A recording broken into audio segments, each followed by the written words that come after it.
Beleza, agora foi. Tô vendo que a maioria de vocês está tendo dificuldade nessa questão da região de tamponamento do sistema tampão, né? Tem alguém que tem mais alguma dúvida sobre o sistema tampão, além da questão da região de tamponamento?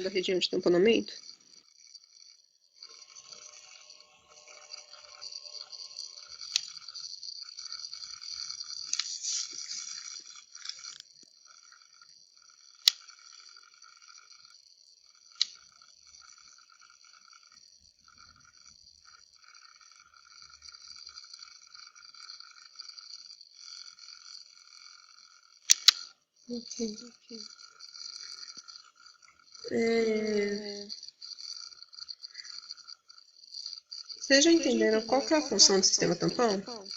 E principalmente qual que é a função biológica dele?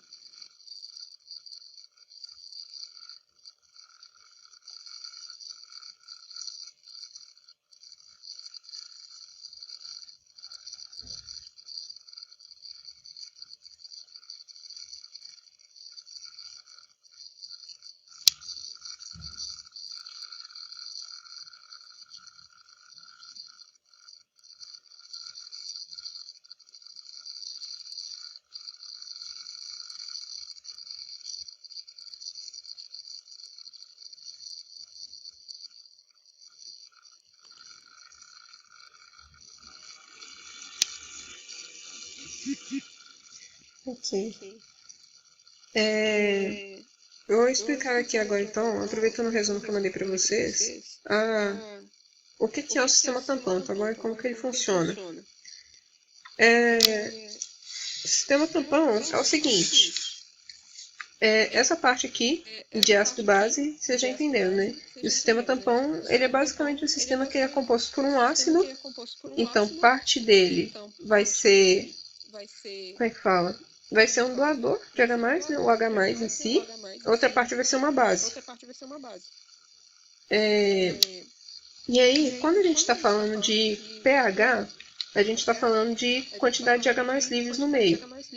Então, o sistema tampão, geralmente ele é composto por um ácido fraco, porque essa questão do pH dele, de quantos H+ ele vai ter livres no meio, geralmente vai ser uns 50%, 50%.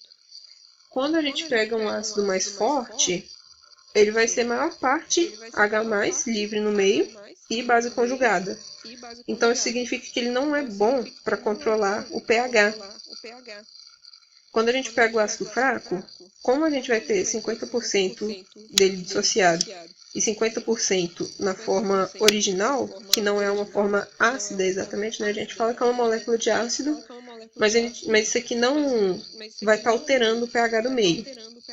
Então, quando a gente pega o ácido fraco, ele é bom estar fazendo esse controle, porque a parte dele que está dissociada é o que vai fazer o meio manter aquele pH estável.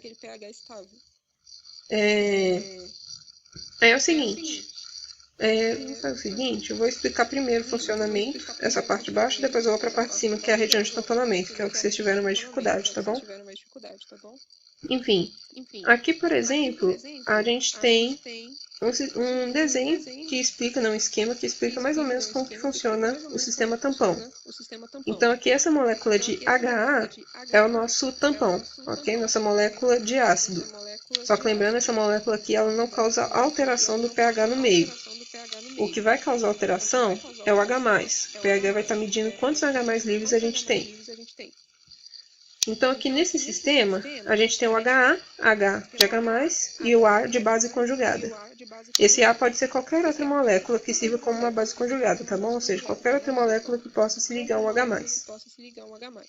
Quando a gente tem adição de um ácido nessa solução aqui, a gente vai estar adicionando H+ no meio.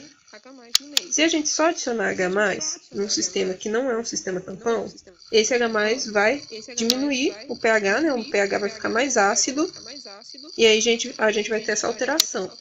Só que quando a gente está falando de um sistema tampão, esse H+ que a gente vai estar adicionando, ele vai ligar com as bases conjugadas livres aqui no meio. E aí, quando você liga esse H+ com a base conjugada, você vai ter a formação de uma nova molécula de ácido. Como eu falei, essa moléculazinha de ácido, ela não altera o pH do meio. O que altera é se você tiver H+ livre.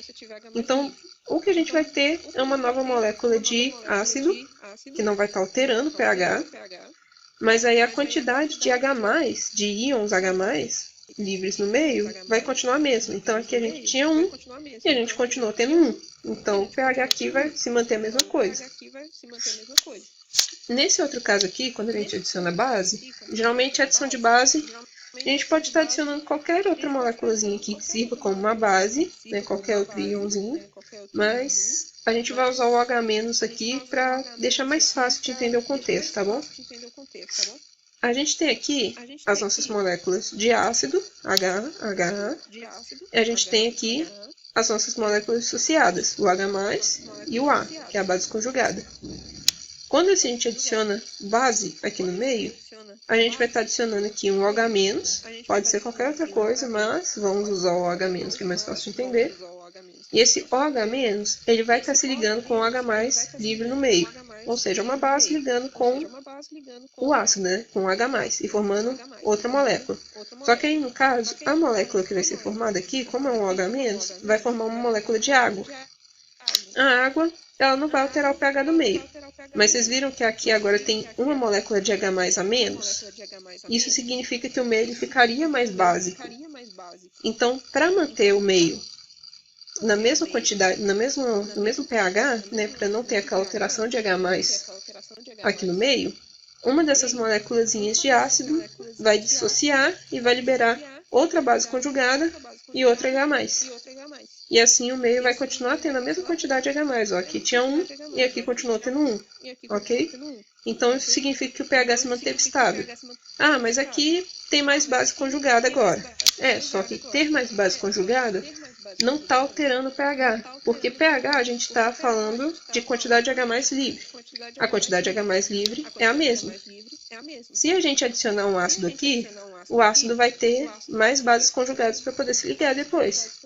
Então, alterou desse ponto de vista, né? Antes a gente tinha só uma moléculazinha de base conjugada para o ácido se ligar, e agora a gente tem duas. Só que o pH continua o mesmo, tá bem? Então, basicamente para isso que serve um sistema tampão. O sistema tampão serve para manter o pH estável. Por isso ele é feito de um ácido fraco. Só o ácido fraco que é capaz de estar dissociado dessa forma. Parte na forma de ácido, na molécula, e parte na forma de íons, ok? Se fosse um ácido forte, isso não seria possível. Deixa eu só acender a luz aqui, gente, tá ficando escuro pra caramba. Pronto. Aí agora aqui, a parte que vocês não estão entendendo muito bem, que é a questão do tamponamento, da região de tamponamento.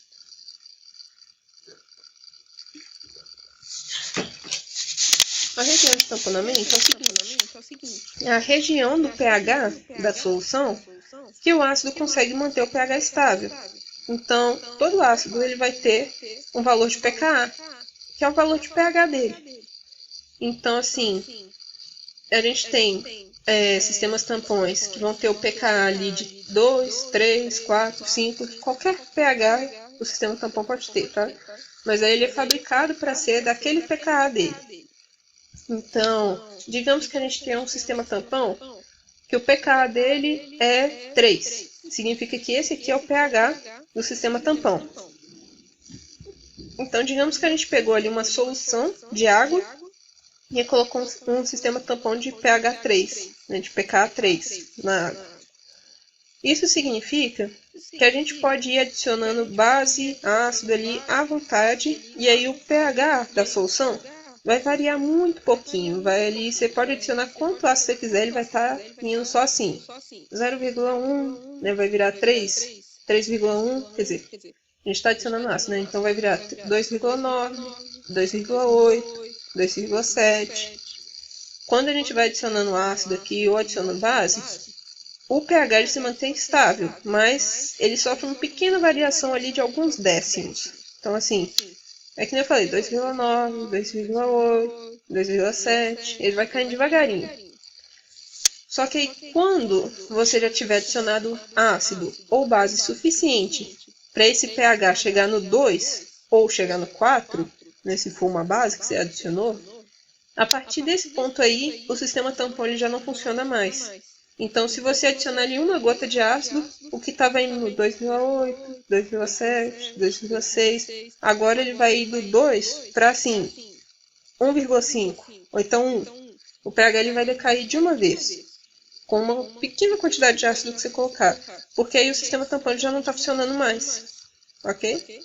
Então, o que isso aqui quer dizer? Significa que assim, enquanto você estiver nessa faixa aqui, de um pH acima e um pH abaixo do pKa, o sistema está assim, mantendo o pH praticamente estável, com poucas variações. Agora, passando disso aí, o sistema tampão já não funciona mais, e aí a quantidade, quer dizer, o pH ele vai cair ou vai aumentar drasticamente.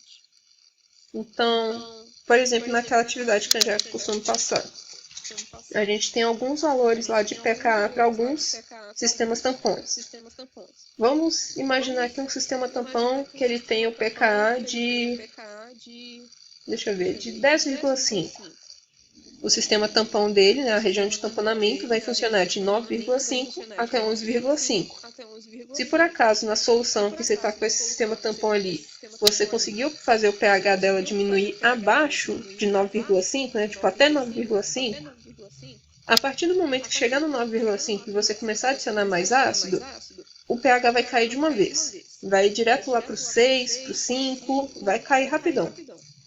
E a mesma coisa se você estivesse adicionando base. Se você aumentar ali até o 11,5, né, considerando que o pKa do nosso tampão é 10,5, se você conseguir alcançar o 11,5, no momento que você adicionar mais um pouquinho de base, vai subir de uma vez também. Vai lá para o 12, 13, ok? Então, é isso que quer dizer a região de tamponamento. É a região em que o pH varia pouco. Não que ele é invariável, mas ele vai variar pouco. Quando sai dessa região de tamponamento, aí o sistema já não funciona mais. Vocês conseguiram entender essa parte?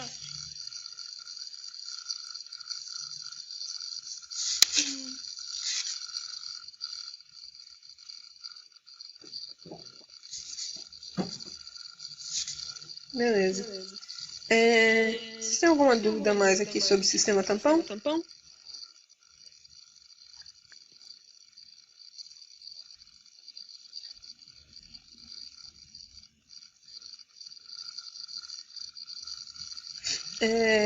Recomendações. Quando vocês forem estudar, estudem principalmente essa parte aqui, de quando você adiciona uma base, quando você adiciona um ácido, porque eu não sei se a prova da Angélica se mantém as mesmas dos semestres anteriores, mas quando foi no meu semestre, o pessoal do primeiro semestre que deu monitoria do segundo, caiu essa questão aqui. Ela perguntou, pedia para explicar como que funciona o sistema tampão, e ela queria que vocês escrevessem exatamente isso aqui. Então, se vocês forem estudar, memorizem isso aqui direitinho, tá? Tá até descrito aqui o funcionamento dele, para garantir. Outra questão também que costuma cair na questão aberta, é ela pedindo para explicar o funcionamento da hemoglobina como sistema tampão. Eu vou explicar para vocês assim que a gente chegar na parte de hemoglobina, tá bom?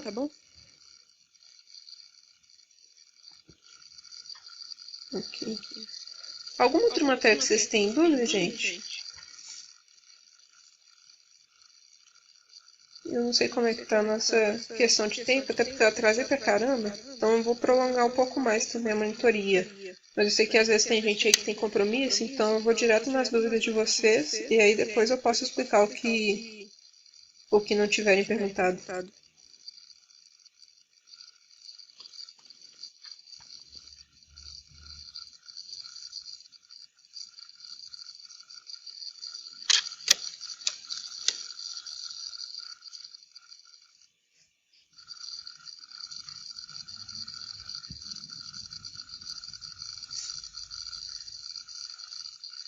Geralmente a prova dela é o seguinte, ela costuma assim dar quase todas as questões fechadas, mas ela varia no estilo das questões. Então, tipo, tem questão de você só marcar qual é a resposta certa, tem questão de verdadeiro ou falso, tem umas questões que ela coloca, tipo, duas afirmativas e você tem que falar se as duas são verdadeiras e uma justifica a outra, ou se as duas são falsas. E costuma ter uma questão aberta no final da prova, com A e B. Mas olha, geralmente ela não pede conta nessas questões, tá? Ela não costuma pedir conta na prova dela. Geralmente o pessoal fica mais preocupado com isso. Não vou dizer que é impossível isso acontecer, que eu não sei o que passa na cabeça da Angélica, né? Não tenho como saber isso. Mas a chance dela cobrar é muito pequena, tá? Tipo, não aconteceu em nenhum dos outros semestres, então eu duvido muito que ela vai colocar conta agora. E geralmente, das aulas práticas dela, ela só cobra mesmo essas partes aqui de funcionamento do sistema tampão. Geralmente ela não pede, tipo, pra vocês memorizarem reação nem nada, não, tá? Isso aí até não tem como, né? A gente usa o procedimento por causa disso.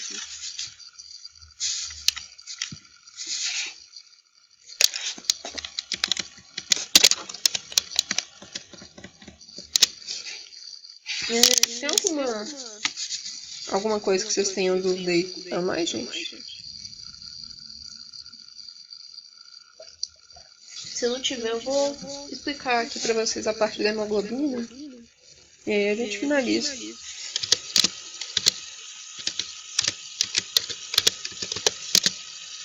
Não nada.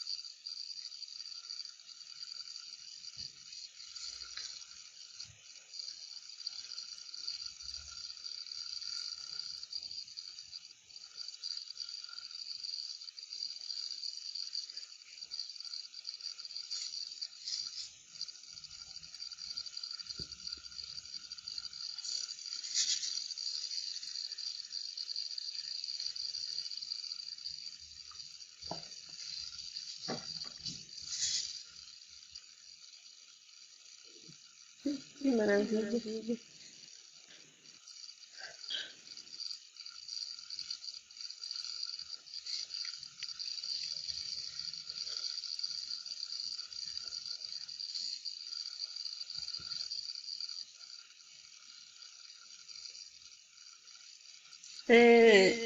Outra coisa também.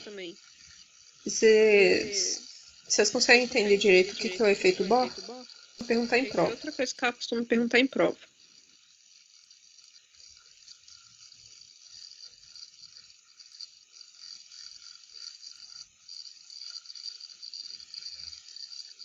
O efeito Bohr é o seguinte. O efeito Bohr, ele diz que quanto maior a concentração de gás carbônico e menor o pH do meio, maior é a chance da hemoglobina liberar oxigênio. Então, assim, só vocês pensarem o seguinte. A hemácia, ela pega o oxigênio nos nossos pulmões, né, nos alvéolos. Quando chega nos tecidos, lembrando que tecido tem uma alta concentração de gás carbônico e tem um pH extremamente ácido. Por quê? Porque está acontecendo metabolismo ali. Então, principalmente, quer dizer, o efeito Bohr, ele não fala tanto sobre pressão de gás carbônico, ele fala mais de ácido. Então, se perguntar na prova se está relacionado a ácido ou gás carbônico, vocês vão na questão do ácido, tá bom? Mas se tiver os dois lá, vocês podem ir nos dois. Mas aí é o seguinte, a hemácia ela vai pegar oxigênio nos alvéolos, vai transportar até os nossos tecidos. Os tecidos eles têm um pH muito ácido e uma concentração de gás carbônico muito alta, porque está acontecendo o metabolismo.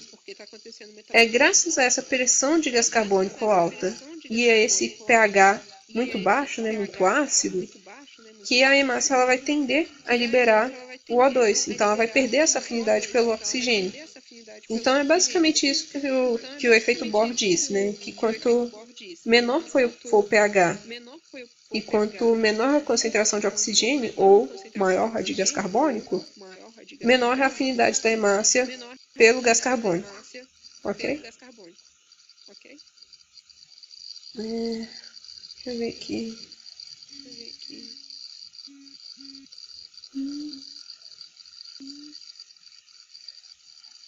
Ok, acho que essa parte aqui é a parte mais importante mesmo. Enfim, aí explicando agora como que a hemácia faz para manter o pH do sangue estável. Eu falei aqui para vocês, né, que os nossos tecidos eles vão ter uma alta concentração de CO2, né, uma alta pressão de CO2. Então, o que acontece? O CO2, quando em contato com água, ele vira ácido carbônico. Em algum momento aí, a Angélica vai fazer um experimento com vocês, vocês soprarem no canudinho, numa solução que tem um indicador de pH. E aí vocês vão ver que a solução ela fica mais ácida, é por causa disso. O CO2, quando misturado com água, ele vira ácido carbônico. E aí o que acontece? Se a gente não tivesse uma forma de tamponar o nosso sangue, de impedir que o pH dele variasse, o nosso sangue teria um pH mais ácido por causa do gás carbônico. Só que aí isso traria outros problemas pra gente, né? Alguns problemas de saúde. E aí a hemácia ela faz o seguinte, ela vai pegar esse CO2 e dentro dela ela vai transformar ele em ácido, vai pegar o H+ desse ácido e vai manter com ela e vai liberar o bicarbonato. Ou seja, o que ela faz? Ela pega o gás carbônico que é liberado pelos nossos tecidos, pega o ácido que ele formaria e mantém com ela de uma maneira segura. Então aqui dentro da hemácia, não tem problema de formar ácido aqui no meio, não tem problema de ter H+ livre, porque está protegido aqui dentro. O que não pode ter no plasma. E aí, esse bicarbonato que ela liberou, ela deixa aqui no plasma, porque o próprio bicarbonato também é um tampão, assim como a própria hemácia. Eles são tampões porque eles têm capacidade de ligar com H+. Então, eles mantêm o pH do meio estável. Aí aqui, a hemácia ela pegou o CO2, né? Então, em troca, ela libera o O2. Ela só pode estar ligado com um dos dois, não tem como estar com os dois ao mesmo tempo. E lembrando que a afinidade da hemácia é muito maior para carbono do que para oxigênio. Então, é por isso que a gente asfixia se a gente estiver num ambiente com muita concentração de monóxido de carbono, porque a nossa hemácia não consegue ligar com oxigênio, mesmo que tenha oxigênio ali no meio. Então, assim, ela ligou com CO2, liberou o O2 e liberou o bicarbonato também. E esse bicarbonato vai ajudar a manter o plasma menos ácido, né? Quer dizer, menos ácido não, mas com pH ali mais neutro e equilibrado, né? O nosso sangue está ali mais ou menos no pH 7. E aí quando chega próximo aos pulmões, a hemácia ela vai pegar o O2 de novo, vai liberar o CO2 e aquele H+ que ela tinha com ela liga ele com o bicarbonato. Ligando com o bicarbonato é que ela libera aquele CO2 no pulmão. Então, de forma resumida, ela pega o CO2, transforma ele em ácido dentro dela, chegando no pulmão, ela destransforma o ácido e libera o CO2. Ok? Entenderam essa parte aqui? Se quiser, eu explico de novo.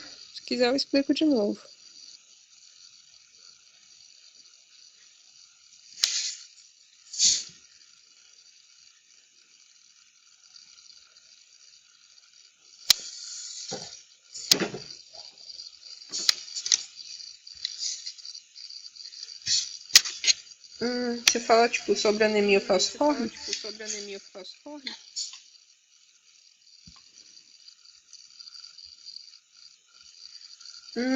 Assim, se ela cobrar sobre anemia falciforme, vai ser mais assim o geralzão que a gente já conhece sobre a doença. Ela não vai cobrar nada muito específico não, tá?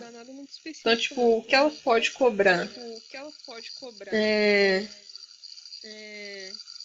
talvez um pouco sobre o tempo de meia-vida, tipo, questionar por que as pessoas que têm anemia falciforme têm, assim, uma dificuldade muito grande de manter os tecidos oxigenados, mas agora, como que ela ocorre, igual tá lá na atividade dela, provavelmente ela não vai perguntar não.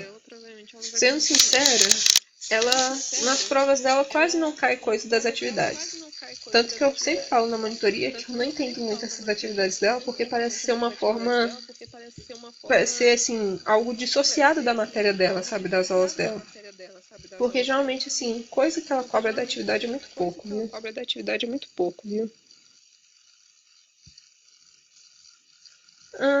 Não exatamente, tipo, a anemia falciforme, ela realmente pode Eu não vou afirmar com certeza, porque eu não tenho conhecimento nessa área, mas por a hemácia ter um formato diferenciado por causa da hemoglobina ter aquela questão dela.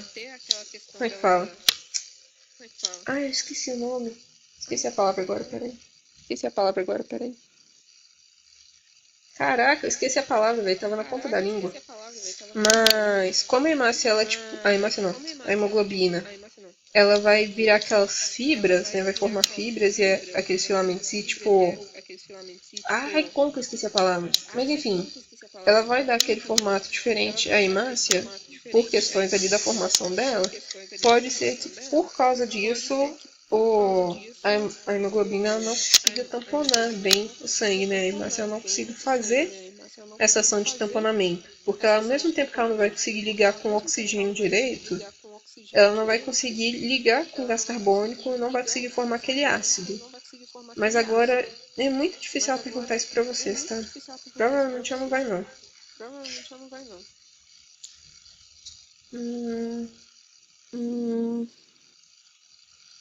Lembrei a palavra, polimerizar. Enfim, como a hemoglobina ela polimeriza, é provável que isso atrapalhe o tamponamento do sangue, mas eu não sei afirmar com certeza. Vocês têm alguma dúvida aqui sobre essa parte de estrutura da hemoglobina?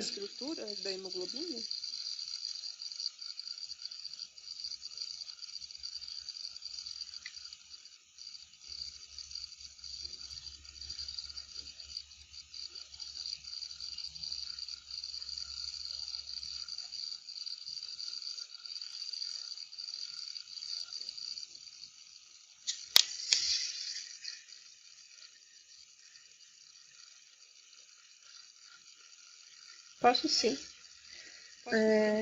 Deixa eu abrir aqui.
Eu vou dar uma revisão aqui no geral de reações em enzimas. Eita, tá travando muito, pera. Ok, acho que parou. Enfim, quando a gente vai analisar uma reação, a gente pode analisar ela por duas perspectivas. Uma é sobre a quantidade de energia que ela está gastando, né, para acontecer, né, gastando ou liberando. E a outra é a velocidade que essa reação leva para acontecer. Então, quando a gente fala dessa questão da energia, a gente pode ter que as reações são divididas em duas. Ou elas são exergônicas ou endergônicas. Exergônicas são aquelas que elas vão estar liberando energia, né, mandando para fora, por isso ex. E as endergônicas são aquelas que vão estar consumindo energia, né, ou seja, pegando energia para elas, indo. As exergônicas são aquelas com ΔG negativo. A gente pode associar esse ΔG negativo ao valor que ela vai gastar. Então, quando vocês olharem que está com negativo lá, significa que os produtos da reação, eles têm menos energia do que os reagentes. Então, aqui, por exemplo, nesse gráficozinho aqui, a gente tem uma reação exergônica. Os produtos, eles têm mais energia, quer dizer, os reagentes, eles têm mais energia do que os produtos. Então, aqui, ó, os produtos têm menos do que os reagentes, por isso o ΔG é negativo. Se esse tracinho aqui ele tivesse acima do primeiro tracinho, seria uma reação endergônica, porque os produtos teriam mais energia do que o reagente. Então, lembre sempre que esse ΔG ele vai estar mostrando o resultado da reação. Então, se tem menos, é porque liberou. Se tem mais, é porque consumiu, né? Porque recebeu. Lembrando também que toda reação endergônica, geralmente ela vai estar associada a uma reação exergônica, porque a energia tem que vir de algum lugar para a reação acontecer. Essa parte aqui de oxidação e redução é mais um macetezinho para vocês lembrarem, porque mais para frente na matéria tem uma parte que é muito importante vocês terem assim, na ponta da língua o que é oxidação, o que é redução, tá? Ela não vai cobrar isso aqui na prova, mas talvez seja bom vocês saberem, porque pode acontecer de uma questão ou outra perguntando isso. Mas aí, basicamente aqui, esse aqui inclusive eu quero grifar depois também.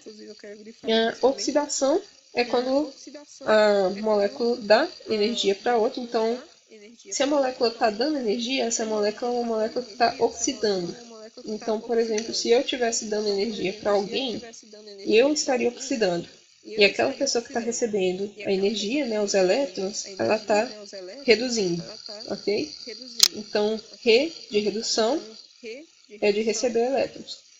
O oxidar é de dar elétrons, ok? Então, aquele que oxida é sempre aquele que dá, e o que reduz é sempre aquele que recebe. Agora falando do segundo aspecto, de quando a gente está analisando uma reação, é a velocidade. Quando a gente fala de velocidade, a gente logo já pensa na questão de enzimas. Por quê? Porque sem enzima, a reação leva muito tempo para acontecer. Praticamente assim, tem algumas que nem acontecem, de tanto tempo que demoraria. Então, as enzimas elas são moléculas que elas vão acelerar esse processo. Lembrando que toda enzima é uma proteína, mas nem toda proteína é uma enzima, ok? Então é o seguinte, como que as enzimas elas vão estar fazendo isso, né? Acelerando a reação? Acontece que as moléculas, quando elas vão reagir, elas precisam primeiro se encontrar ou se separar, né, dependendo da reação, mas digamos aqui que seja uma reação de ligar duas moléculas. Essas moléculas elas primeiro vão ter que se encontrar, e aí, para a reação acontecer, elas vão ter que adquirir uma forma que é a forma do estado de transição. Para chegar nessa forma aqui, detalhe, quando eu falo de forma é de questão estrutural mesmo. Elas vão ter que modificar a estrutura delas e chegar nesse ponto do estado de transição para que a reação aconteça. Só que aí para chegar nesse estado, nesse ponto aqui, isso gasta energia. Gasta muita energia. Então, por causa disso, tem reações que sem enzima elas não acontecem. Porque não vai ter nada ali para estar facilitando o ganho dessa energia. E aí, o que a enzima vai fazer? A enzima ela modifica a própria estrutura dela e modifica também a estrutura do substrato. Então, vocês podem ver aqui que a enzima mudou de forma e o substrato ele ficou espremidinho ali no meio. E aí, com essa modificação da própria estrutura dela e da estrutura do substrato, o substrato ele vai adquirir um formato estrutural que vai se assemelhar ao formato do estado de transição. Então, é como se você precisasse que uma folha de papel ficasse no formato de bolinha para que ela fosse jogada no lixo.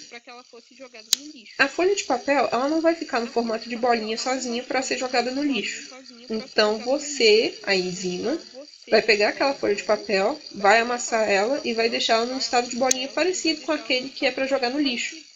E aí, assim, a bolinha de papel ela vai conseguir pegar uma quantidade de energia muito pequena, ela vai necessitar de uma energia muito pequena para ser jogada no lixo, ok? Então, você diminui a quantidade de energia que aquela bolinha de papel vai precisar, ou que aquela folha de papel que virou a bolinha precisaria.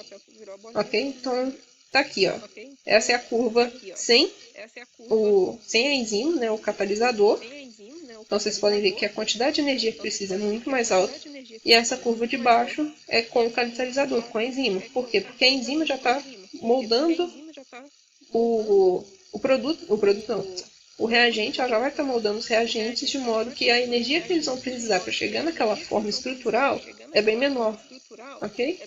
Então, precisando de menos energia, é mais fácil da reação acontecer, tá bem?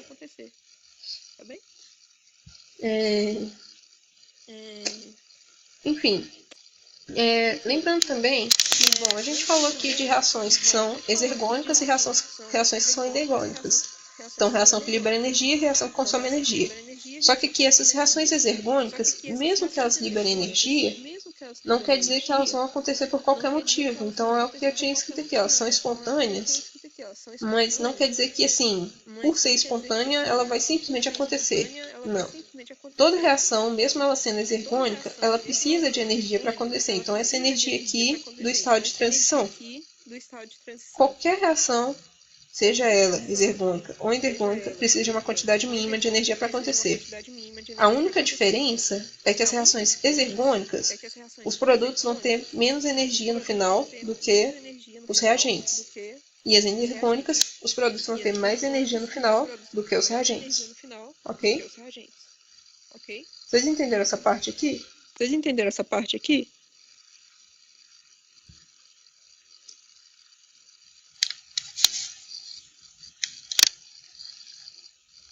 Beleza.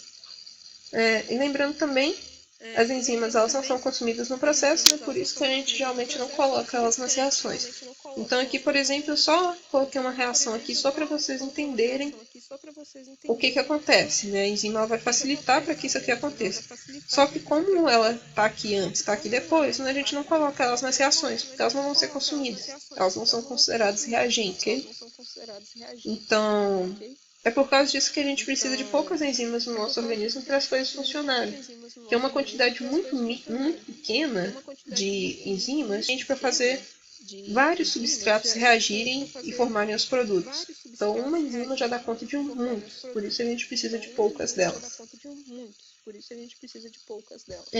Algumas coisas que podem afetar a ação enzimática. Alguém chamou? Afetar a ação enzimática? Alguém chamou? Acho que não. Algumas coisas que podem afetar a ação enzimática, lembrando que isso aqui... Deixa eu só ver se está ouvindo. Meu Deus. Lembrando que isso aqui, assim, dificilmente ela vai cobrar na prova, ela não cobrou nas últimas provas que teve, mas eu acho que alguns aqui é bom vocês memorizarem, não tudo, né, tipo... Mas olha, em questão de temperatura, toda enzima tem a sua temperatura ótima e o seu pH ótimo também. Vocês vão ver isso, inclusive, acho que é na microbiologia. Acho que foi na microbiologia que eu vi isso de novo.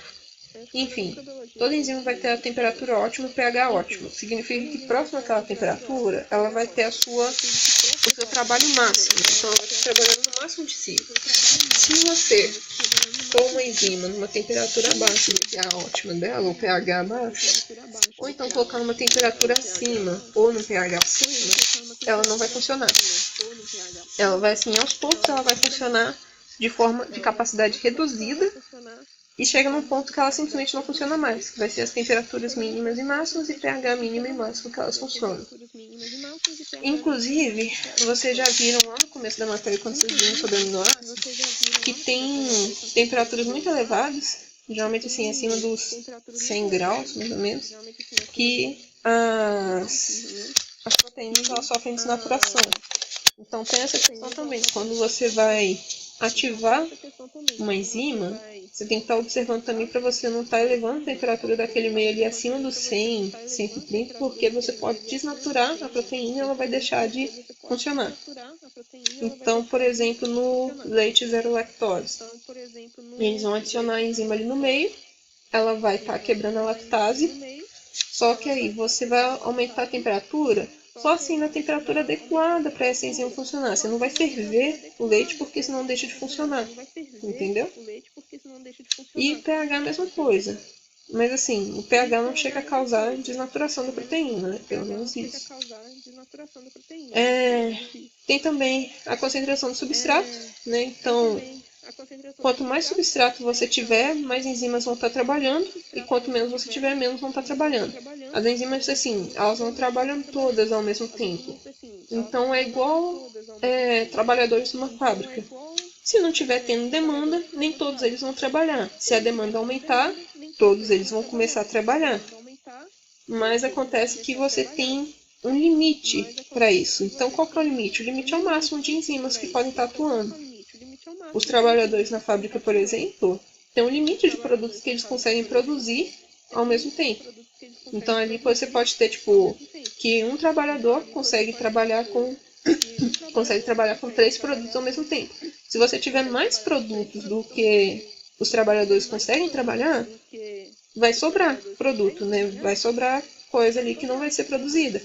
Então, a mesma coisa para as enzimas. Se você ingerir uma quantidade maior de substrato, né? Se você está inserindo uma quantidade maior de substrato do que as enzimas conseguem lidar com aquele substrato, você vai começar a ter acúmulo de substrato, que as enzimas não vão conseguir trabalhar com aquilo ali.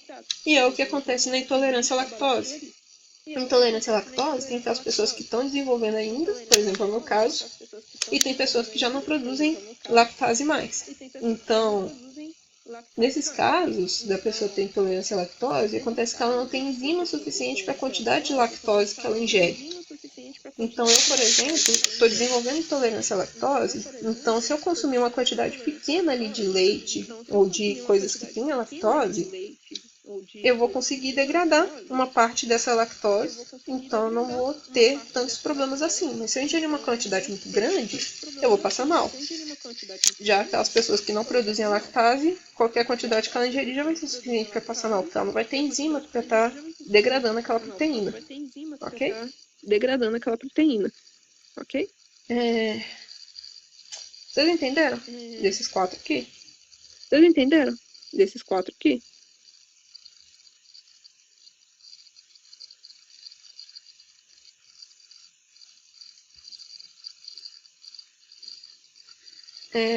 Sobre o que ela mais cobra das matérias que ela passou, ela cobra um pouco de tudo, viu? Mas olha, essas partes que eu grifei é o que tem mais chance dela cobrar. Essas que estão coloridas aqui, principalmente inibidores e... Ah, pera. Ah, o outro aqui. O outro vocês não viram ainda, mas essa parte de inibidores aqui é o que tem, assim, uma chance altíssima dela cobrar. Reações exergônicas e endergônicas também tem chance dela cobrar. Essa questão das enzimas, de como que a enzima... Como é que fala? De como a enzima acelera a reação, tem uma chance, sim, não vou dizer menor, mas tem uma chance moderada dela cobrar, porque é algo mais complexo. Né? Geralmente a Angélica pede para vocês memorizarem mais, assim, coisas que são mais simples e essenciais. Mas essa parte aqui de que a enzima ela não é consumida, tem uma chance altíssima também. Lá da parte do sistema tampão, é aquilo que eu falei, como que o sistema tampão ele impede o pH de aumentar ou de diminuir se você adicionar base ou ácido. Se vocês memorizarem aquela parte ali, já é suficiente, já, tá? Das outras matérias, deixa eu ver o que mais vocês tiveram. Foi introdução ao metabolismo e aquela parte de lipídios e carboidratos, né? De introdução ao metabolismo, eu acho que essa parte não tem muita coisa não. Vou olhar direito quando a gente chegar lá. Mas acho que introdução ao metabolismo tem pouca coisa. Agora, de lipídios e carboidratos, tem chance dela cobrar algumas coisas ali. Eu vou passar pra vocês quando chegar lá. Mas então, vocês entenderam essa parte aqui? Tipo, essas 4? Se tiver entendido, eu vou só explicar agora os inibidores. E aí eu passo para as próximas, porque essa parte de cofatores e coenzimas eu posso citar rapidinho. Essa parte aqui de isimogênios e isoenzimas ela não vai cobrar não. Ela nunca cobra. A única cobra. Bom, acho que como ninguém mandou dúvida nenhuma, acho que vocês entenderam, né? Como ninguém mandou dúvida Sobre os inibidores são basicamente moléculas que vão impedir as enzimas de funcionarem. Mais pra frente vocês vão ver que além de inibidores existem os ativadores também, e existem outras moléculas que são desacopladores, mas são de processos específicos da matéria. Então ficando aqui só agora nos inibidores. Inibidor é qualquer substância que vai impedir ou diminuir a atividade enzimática. E a gente vai ter aqui os irreversíveis e os reversíveis. Dentre os reversíveis, a gente vai ter os competitivos e os não competitivos. Os irreversíveis, eles são considerados irreversíveis porque eles vão ligar e eles não se soltam mais.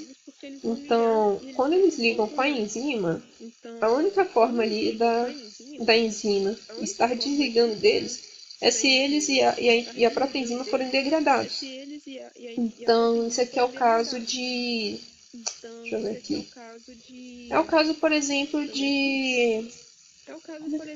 Esse nome? De receptores de moléculas, de receptores celulares. Então, os receptores, por exemplo, de insulina, eles quando ligam no hormônio, depois disso eles são degradados. Não tem como desligar. E tem os reversíveis, que são aqueles que eles só vão ligar por um momento, e aí quando não for necessário mais, eles desligam. Deixa eu ver se eu coloquei exemplos aqui. Não coloquei exemplos. Deixa eu ver se eu lembro algum aqui de reversível. Eu não tô lembrando de reversíveis aqui agora, mas tem lá mais pra frente na matéria. Ela não vai pedir exemplos dessa vez, não. Mas enfim, dentre os reversíveis, a gente vai ter os competitivos e os não competitivos, como eu mencionei. Os competitivos são aqueles que eles vão ligar no sítio ativo da enzima. O que é o sítio ativo? O sítio ativo é essa região aqui, ó, que é a região que vai ligar com o substrato. Algumas enzimas possuem um outro sítio em outra região delas, que é o sítio alostérico. O sítio ativo é o que reage com o substrato. O sítio alostérico é o que vai ligar com outras substâncias, como, por exemplo, os inibidores. O fato do inibidor reversível ser competitivo significa que ele vai ligar no sítio ativo e aí o substrato não vai poder ligar aqui mais, porque só uma coisa vai poder ligar no sítio ativo, ou vai ser o substrato ou vai ser o inibidor. Se o inibidor ligou ali, acabou para o substrato, ele não tem como ligar mais. Agora, se por acaso o inibidor for um não competitivo, ele ligar no sítio alostérico da enzima, ou seja, em qualquer outra região da enzima que ele possa se conectar, que não é o sítio ativo, ele vai ligar ali e o substrato ele ainda pode ligar no sítio ativo da molécula. Então, digamos que aqui atrás, nessa enzima aqui, tem um sítio alostérico. O inibidor ligou ali, mas beleza, o substrato ainda pode ligar no sítio ativo. Só que a enzima vai ficar inibida, porque o inibidor está ligado ali. Então, mesmo o substrato ligando, não vai ter a geração do produto. Então, ali a reação ela fica pausada.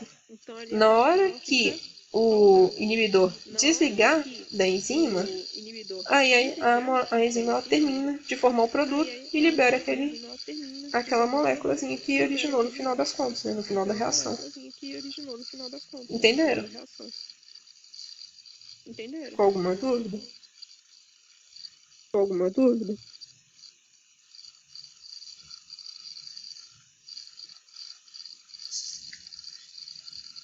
Beleza. Agora só explicando o que são os antimetabólitos. Os antimetabólitos são como se fossem inibidores competitivos. São moléculas que elas vão ligar no sítio ativo da enzima e vai impedir o substrato de se ligar ali também. Só que os antimetabólitos, diferente dos inibidores, eles formam algum produto no final das contas. Então, se a gente, por exemplo, liga um inibidor aqui, ele só vai inibir, depois ele se solta da molécula de novo, e aí tudo continua acontecendo normalmente. O antimetabólico não, o antimetabólico ele vai ligar e aí ele vai originar alguma coisa. Essa alguma coisa, ela pode ser prejudicial ao organismo. Então, isso aqui, além de atrapalhar a via metabólica, né, porque vai originar ali algum produto que pode acabar causando, como é que fala? Pode acabar ligando com outras moléculas e no final das contas se tornar um inibidor irreversível. ou então ele vai simplesmente estar ali em grande quantidade e vai impedir o substrato de se ligar. Então o antimetabólico vai ficar ligando quando o substrato não consegue. E aí isso vai impedir a via metabólica de funcionar. E lembrando, como eu falei, como eles vão formar produto no final, esse produto ele às vezes pode ser tóxico ao organismo. Então é o caso de algumas toxinas que são liberadas por animais e plantas, né, como mecanismo de defesa, e é o caso também de alguns agrotóxicos, né, alguns produtos químicos, que eles também vão se ligar a algumas enzimas, vão gerar produtos, e esses produtos vão impedir, vão causar alguma lesão no organismo e também impedir a via de continuar funcionando, porque a enzima ela vai estar ocupada com esse antimetabólico. Ok? Ok? Agora aqui só falando dos cofatores e coenzimas rapidinho. Cofator é toda molécula que ela se liga à enzima e ela é necessária para que a enzima funcione. Então, assim, é alguma região ou estrutura ou molécula que ali a enzima precisa necessariamente dela para funcionar. Se não tiver, não funciona. Então, assim, não necessariamente também enzimas, mas proteínas em geral, moléculas em geral. Então, um exemplo de cofator é o grupo M da hemoglobina. Se não tiver o grupo M na hemoglobina, a hemoglobina não tem como funcionar. Por quê? Porque aquela ali é a parte essencial para se ligar com o oxigênio. No caso do grupo M, é um íon metálico e ele vai estar associado à própria estrutura da molécula, né? Enfim, ela vai estar associado à própria estrutura da molécula. Então, o grupo M ele já é, como é que fala? Assim que a hemoglobina ela é construída no nosso organismo, o grupo M vai ser construído junto dela. Então, ele não sai dali. Agora, tem algumas coenzimas que elas podem ficar transitando no nosso organismo. Então, tá aqui, ó. Os cofatores eles vão estar ligados geralmente àquela molécula e eles vão ser essenciais para que ela funcione, como o ferro da hemoglobina. E as coenzimas, elas são moléculas, né, compostos orgânicos que não são os íons metálicos. E elas podem tanto estar associadas com a proteína, né, a enzima que ela está auxiliando, como ela pode não estar associada também. Ela pode ser de vida livre, por assim dizer, né? E aí, essas coenzimas, alguns exemplos dela são a FAD, por exemplo, que ela é uma que fica presa à enzima dela. Acho que vocês ainda não chegaram nessa parte, vocês vão chegar mais pra frente. FAD, ela é uma coenzima que ela vai estar transportando elétrons, né? Ela liga com o elétron e transporta para uma outra parte da enzima que ela está ligada. Então, assim, ela pega numa extremidade e leva para outra extremidade da enzima. A NAD é outra que transporta elétrons também, só que essa aqui ela é de vida livre. Então ela vai ficar transitando no nosso organismo com aquele elétron. Ela vai lá, pega de um lugar, leva para o outro. E tem algumas também que elas são produzidas pelo nosso organismo, como a própria molécula de ATP, essa aqui você já viu, né, adenosina trifosfato. E tem outras que a gente precisa ingerir, que são as vitaminas, por exemplo, como a vitamina C. Ok? Então, essa parte de reações enzimas. Alguma dúvida, gente? Essa parte de reações enzimas. Alguma dúvida, gente?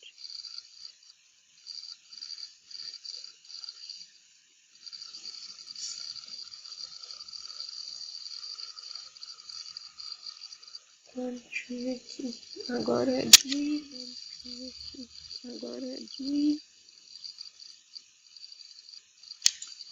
a próxima matéria de introdução ao metabolismo? A próxima matéria de introdução ao metabolismo?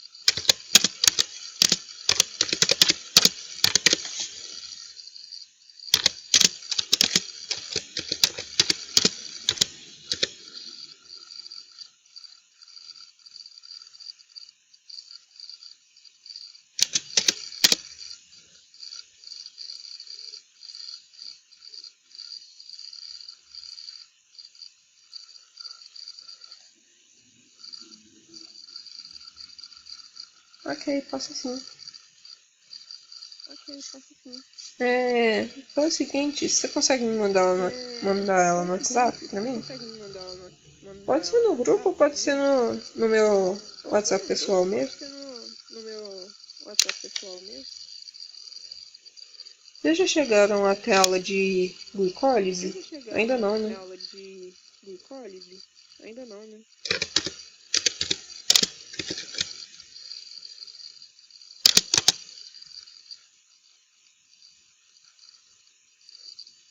Ok. Ok.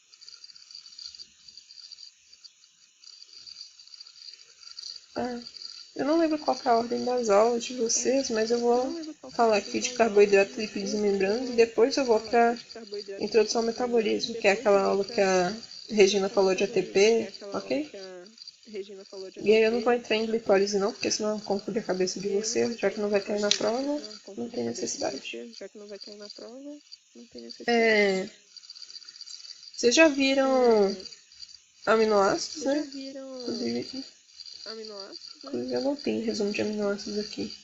Inclusive eu não tenho resumo de Enfim, aminoácidos vocês já aqui. viram a parte de Enfim, vocês aminoácidos e já viram a proteínas, parte de então aqui agora vem a parte aminoácidos de e proteínas, carboidratos e lipídios. então aqui agora vem a parte de Lembrando que carboidratos e membrana lipídios. vai ser sim Lembrando que formada por membrana lipídio vai e ser alguns assim, carboidratos e formada algumas por proteínas também, por lipídio isso ela está e aqui alguns junto. carboidratos e algumas proteínas também, por isso ela está aqui junto. Inclusive eu nem perguntei, vocês querem que eu vou direto em alguma dúvida dessa Inclusive parte eu nem aqui? perguntei, vocês querem que Ou eu vou direto em alguma vocês dúvida querem dessa que parte eu aqui? Ou vou dando revisão da que matéria eu mesmo? vou dando revisão da matéria mesmo?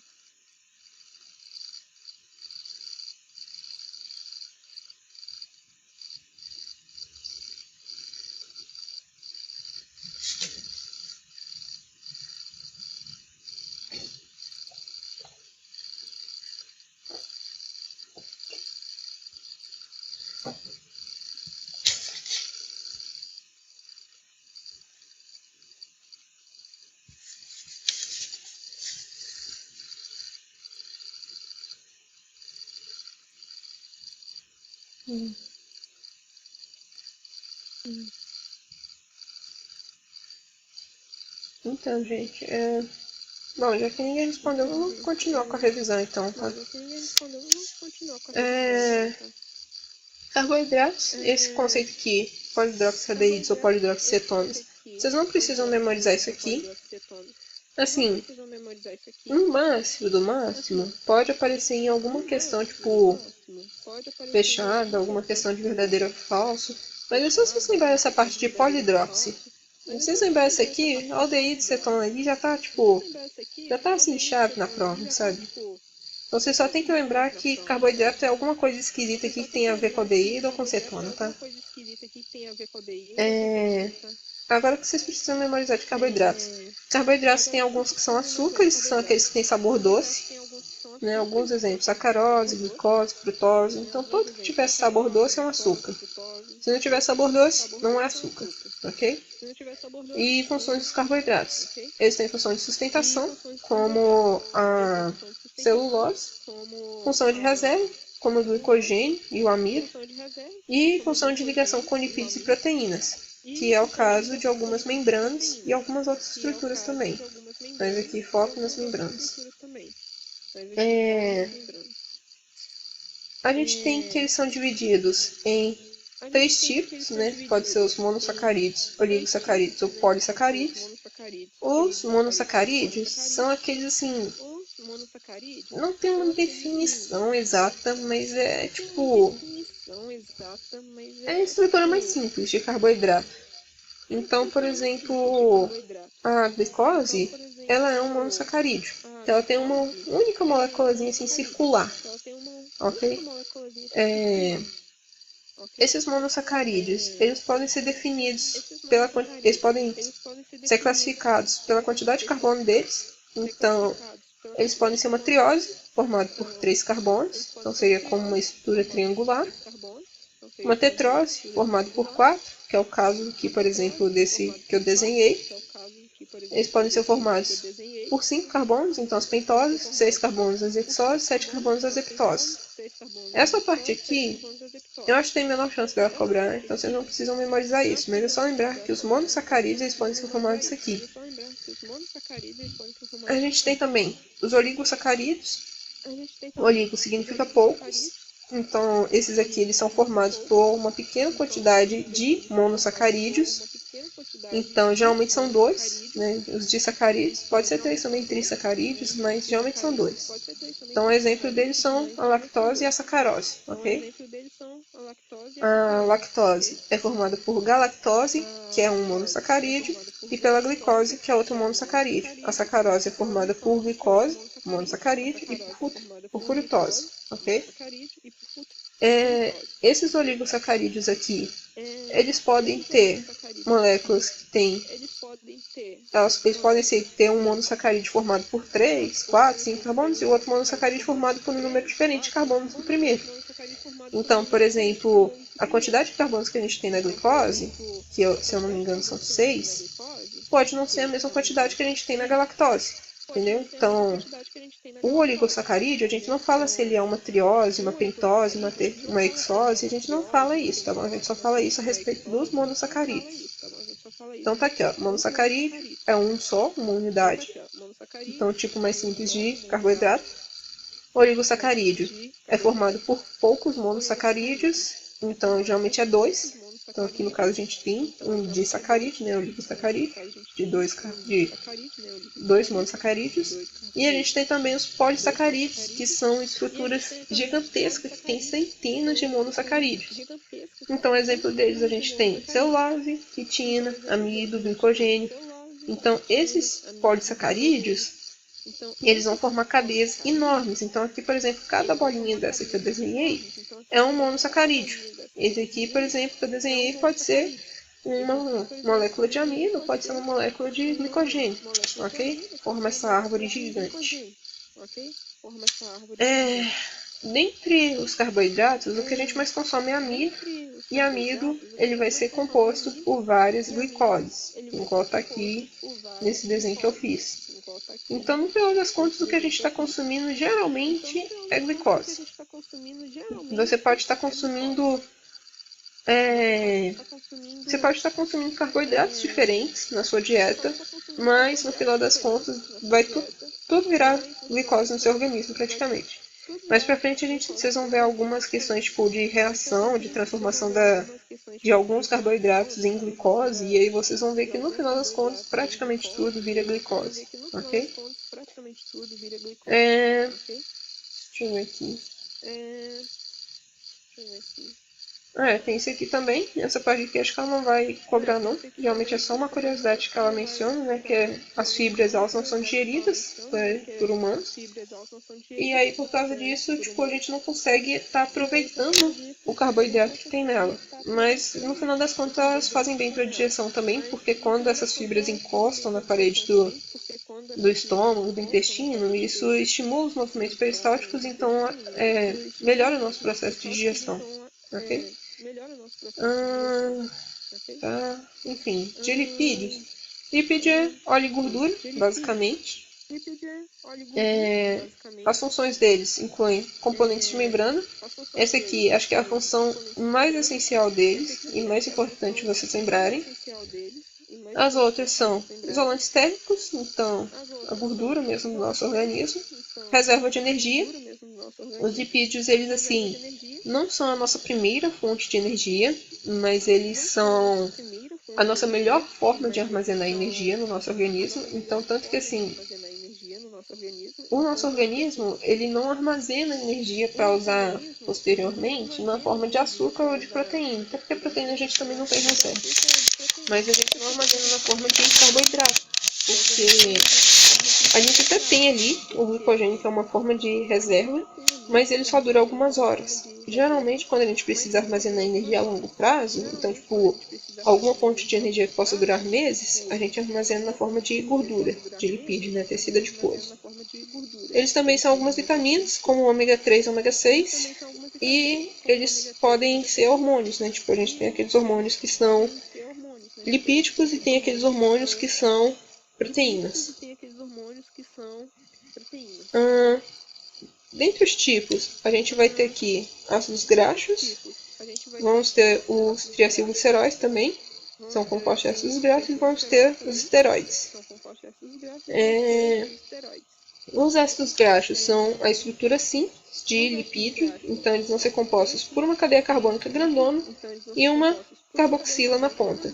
E isso faz com que os lipídios eles tenham duas extremidades, e uma seja polar e a outra apolar. Então aqui a gente vai ter essa cadeia carbônica que vai ser polar, e a carboxila ela vai ser polar. Só que, geralmente, a cadeia carbônica ela costuma ser muito grande, e às vezes ela pode ter algumas regiões da estrutura dela que tornam ela mais apolar. Então, por causa disso, a gordura ela tem aquela característica polar dela, mas algumas regiões dela são polar, ok? Tá, deixa eu ver aqui se tem mais alguma coisa pra eu falar. Eu não vou entrar nessa parte de temperatura de fusão, porque essa aqui não é muito importante, tá bem? Ela dificilmente vai cobrar isso. Mas essa parte aqui é só mais uma curiosidade, aqui é uma explicação do porquê que a gente tem as gorduras saudáveis e as gorduras ruins, né, para o organismo. Isso é por causa da temperatura de fusão dessas gorduras.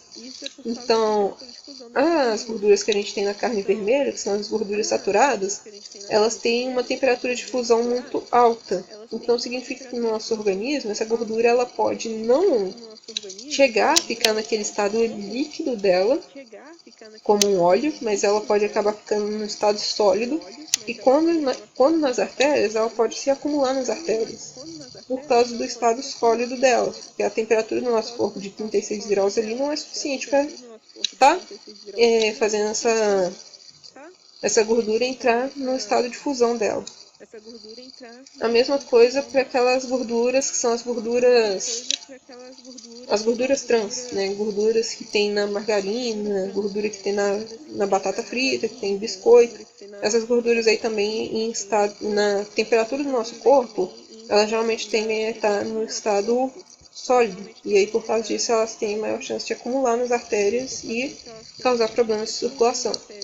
As gorduras monoinsaturadas e poliinsaturadas, né, lembrando dessas quebras aqui da molécula, quanto mais quebras a molécula tiver, mais insaturada ela vai ser e mais boa para a saúde ela vai ser. Então, a gordura monoinsaturada, que é a do abacate, por exemplo, ela é mais razoável, né? A gente não pode comer em grande quantidade, mas é bom que a gente coma, porque tem alguns nutrientes ali que vai ser essenciais para o nosso organismo, né? Algumas gorduras.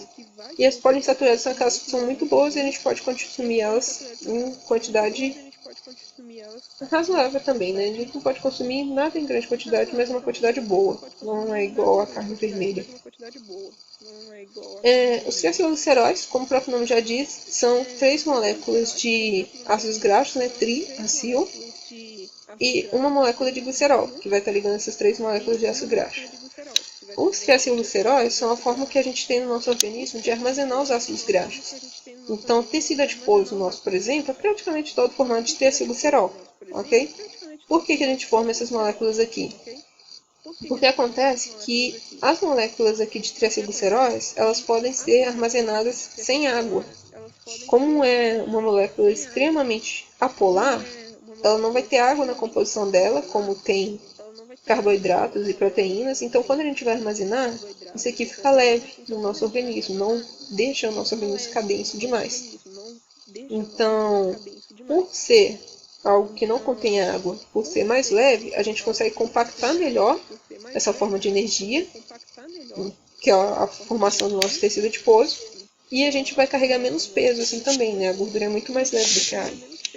E além disso, elas são extremamente apolares, né? O que dá, quer dizer, elas são extremamente reduzidas também, o que dá aquela característica de que assim, quando a gente vai queimar aquela gordura para estar liberando energia, ela vai liberar muito mais do que se você queimasse um carboidrato, né, um açúcar, ou se você queimasse proteína. Então, quando vocês forem lembrar disso, né, de falar que dentre esses 3 macronutrientes, né, entre proteína, carboidrato e lipídio, o lipídio é o mais energético da gente ter como forma de armazenamento também, é só vocês lembrarem que se você jogar proteína ou se você jogar carboidrato no fogo, na fogueira, não vai dar em nada, mas se você jogar gordura, aquilo ali vai pegar fogo de verdade, sabe? Então é isso, triacilgliceróis eles são altamente reduzidos e altamente apolares. E por causa disso, eles são a fonte de energia mais eficiente, né? O armazenamento de energia mais eficiente que a gente tem no nosso corpo. E a gente tem os esteroides, que são basicamente hormônios criados, a vitamina D, e a gente tem assim a gente tem alguns compostos que vão estar atuando ali na membrana das nossas células. Todos eles, geralmente, eles vêm do colesterol. Então, o colesterol, ele é essencial no nosso organismo, a gente só não pode ter ele em grande quantidade, porque ele chega num ponto e ele começa a fazer mal. Mas a gente também não pode ter ele numa quantidade muito baixa, por quê? Por causa dessa parte aqui, que ele atua na membrana das células. Então, se a gente tiver uma quantidade de colesterol muito baixa no organismo, as nossas células elas vão ter a rigidez mínima necessária para elas funcionarem. E isso pode trazer outros problemas de saúde. As lipoproteínas... detalhe. Aqui embaixo eu falo de micela, de lipossomo e da membrana. As lipoproteínas, elas são um tipo de micela, ok? Não é exatamente uma micela, mas é semelhante a isso, ok? As lipoproteínas são basicamente moléculas que a gente tem circulando no nosso organismo que vão fazer o transporte das proteínas, dos lipídios e de algumas moléculas ali de carboidrato uma vez ou outra. Então aqui nessa estrutura aqui, por exemplo, vocês podem ver, tem triacilgliceróis aqui no meio. Do lado de fora, a gente vai ter os fosfolipídios, que vão ser lipídios que vão ter a estruturazinha deles para dentro daquela cadeia carbônica, que a gente viu que é apolar. E do lado de fora, a gente vai ter umas moléculas de fósforo que vão tornar a parte externa polar. Então, por exemplo, isso aqui é ótimo para circular no nosso sangue. O nosso sangue, ele é polar, né? O nosso sangue é constituído maior parte de água, então significa que gordura não circularia bem ali no meio. Por isso o nosso organismo forma essas micelas aqui. Aí dentro dessa micela é a polar e tudo que a gente precisa aqui está aqui dentro. É tudo que a gente precisa que é a polar, ou seja, colesterol, os triacilgliceróis, algumas proteínas ali como ômega 3, ômega 6, está tudo aqui dentro nesse meio. Ok? E essa parte aqui que é polar é a parte que vai estar em contato com a água do nosso sangue. Dentre essas lipoproteínas, a gente pode classificar elas. Né? A gente vai ter as de baixa densidade, né? Low density, very low density, que é o LDL e o VLDL. Essas aqui, por elas terem a densidade baixa, significa que elas têm uma quantidade maior de gordura, o que significa que elas têm uma quantidade maior de colesterol. Essas daqui é que os médicos geralmente olham no nosso exame se elas estão altas ou baixas. E se elas estiverem altas, significa que a gente pode estar com colesterol alto, o que significa que é ruim. A gente tem que reduzir elas. Então, LDL e VLDL são as que a gente considera como más, né, por causa da baixa densidade delas. As HDLs, que é High Density, ou seja, densidade alta, elas geralmente têm a densidade alta porque ela tem uma maior quantidade de proteína do que quantidade de gordura. O que significa que ela não está transportando tanto colesterol assim. E aí, quando a gente está com colesterol alto, essas lipoproteínas aqui elas são ótimas porque elas vão remover o colesterol dos nossos tecidos. Então, o colesterol que estava no nosso tecido vai passar para alguma coisa, né, para um meio que tenha menos colesterol, que é HDL. Ok? Então, a HDL a gente fala que ela tem o H de herói. Enquanto a VLDL, aí ela tem o V de vilão. Ok? Enquanto a VLDL, aí ela tem o V de vilão. Tá tranquilo aqui até agora, gente? Se vocês tiverem alguma dúvida, podem falar aí agora. Tá tranquilo aqui até agora, gente? Se vocês tiverem alguma dúvida, podem falar aí agora.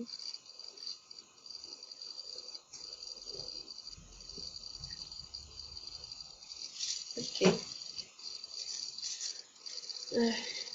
Acho que não tem nenhuma dúvida, então, por enquanto, né? Enfim. E agora falando de membranas. Membrana, como eu falei. Ok. Membrana, como eu falei, elas vão ser formadas por lipídios. Então, todas essas aqui, seja micela, seja a bicamada, né, o lipossomo, ou seja a membrana das nossas células, todas elas são formadas por lipídios. O lipídio, ele tem uma parte dele que é polar e outra parte que é apolar. Então essa parte que é polar, geralmente ela fica virada para fora para ter comunicação com o meio externo do nosso organismo. Então, quer dizer, meio externo do nosso organismo não, né? Mas o meio externo da membrana em si, da camada lipídica. Então, geralmente isso aqui vai estar em contato, seja com sangue, né, com plasma sanguíneo ali, seja com fluido intersticial, acho que é intersticial que chama. Seja com... É tipo o fluido que rega as nossas células. Isso aqui vai estar em contato com coisas que são polares também. E aí no meio, que é a polar, por causa das cadeias carbônicas, a gente vai ter aqui no centro algumas coisas, alguns componentes que são apolares também. Então aqui a gente vai ter alguns tipos, né? A gente vai ter a monocamada lipídica, que vai formar as micelas, que são aquelas que eu mencionei que geralmente está transportando proteínas, lipídios, essas coisas no sangue. A gente tem também o outro tipo, que é a bicamada lipídica. Essa aqui é que vai formar as nossas células, né, a membrana das células, e também os lipossomos. Então a bicamada lipídica tem esse nome porque é duas camadas de lipídios. Isso aí é mais óbvio. Mas é uma coisa que é importante saber sobre as bicamadas lipídicas. Como ela tem duas camadas de lipídio e eles estão conectados, né, pelas cadeias carbônicas, a gente vai ter a formação de 3 regiões na bicamada lipídica. Então, uma região polar, a região do centro apolar, por causa das cadeias carbônicas, e a outra região da extremidade, né, outra região periférica, polar também. Então, geralmente seria aqui, ó, sangue... Desculpa, gente. Então, geralmente seria aqui, ó, sangue, o centro apolar e o citoplasma da célula. É por causa desse detalhe aqui, da bicamada ser composta por 3 regiões, que ela vai ser considerada assim, a principal propriedade dela é ela ser seletiva. Ela vai selecionar o que vai passar por ela. Então, como eu coloquei aqui, ela é impermeável a compostos iônicos e compostos polares, por causa desse centro aqui que é apolar. Então, seja lá o que for, seja íon, qualquer coisa que liga com água, não vai conseguir passar aqui no meio. Algumas coisas que são apolares conseguem passar, né? Porque só tem que passar por essa pequena camada aqui, que é apolar, que é polar, tá, gente? Desculpa. Só um segundinho, que minha mãe tá me ligando, vou só avisar pra ela que eu tô em monitoria e que eu não posso atender agora. Pera aí, gente, rapidão.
Voltei, gente. Ai, peraí. Desculpa pela interrupção. Minha mãe saiu de casa e esqueceu a chave. Peraí. Enfim, Desculpa pela interrupção. aí como eu tava falando aqui, é por causa disso, né, por ter essas três zonas de polaridades diferentes, que a membrana ela é seletiva, né? Ela não deixa coisas polares passarem pelo meio dela. Aqui é só um desenho explicando como que ocorre essa formação, né? Por que a membrana é a bicamada. Ela forma essa estrutura parecendo um papel. É por causa que os lipídios que compõem ela são lipídios que têm duas cadeias carbônicas, e enquanto as micelas são lipídios que só têm uma cadeia carbônica. Então, por causa da forma que eles se organizam, eles vão formando uma esfera, ok?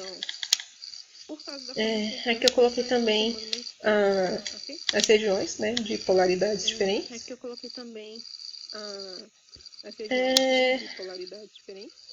Essa parte aqui de mosaico fluido, do que tem na membrana, eu acho que ela não vai perguntar para vocês, né, mas a parte que eu gosto de dar destaque é o colesterol, porque é o que vai dar rigidez à membrana.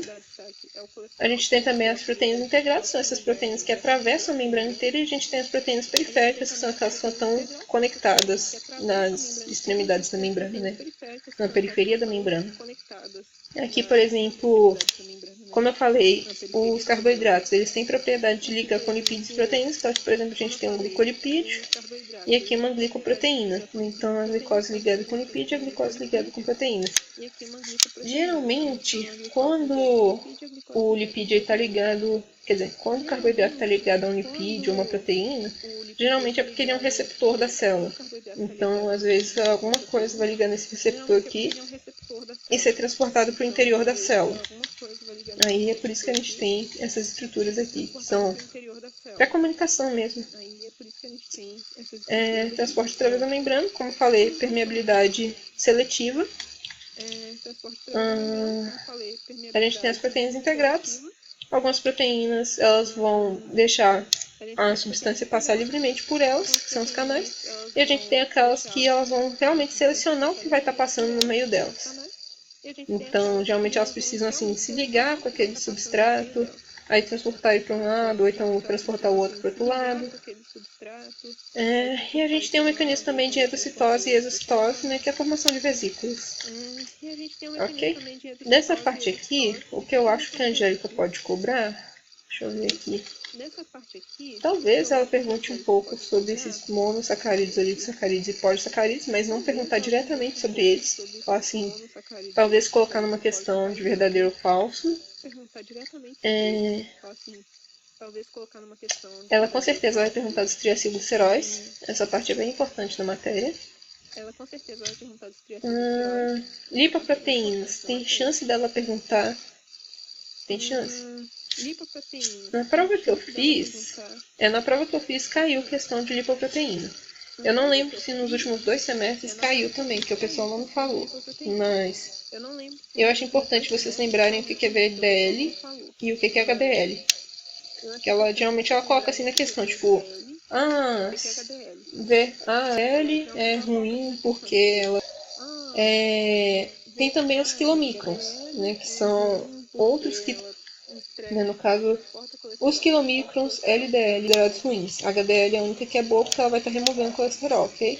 E H é o do high, né, high density, tá bem? De membranas, não sei se ela vai cobrar alguma coisa sobre membranas. Sobre micela, eu acho que não tem chance dela cobrar não. Talvez ela cobre sobre a bicamada lipídica. Talvez assim, de vocês lembrarem onde que a bicamada lipídica é importante, ou como que ela se forma, sabe? Tipo, questão dela ter 3 camadas, então ser conectada aqui, os lipídios serem conectados pelas cadeias carbônicas. Eu acho que...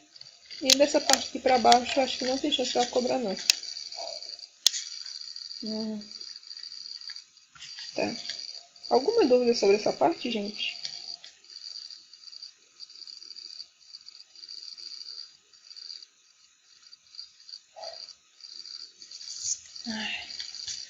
Bacana, minha mãe não olha o celular pra ver que eu deixei sem encadear.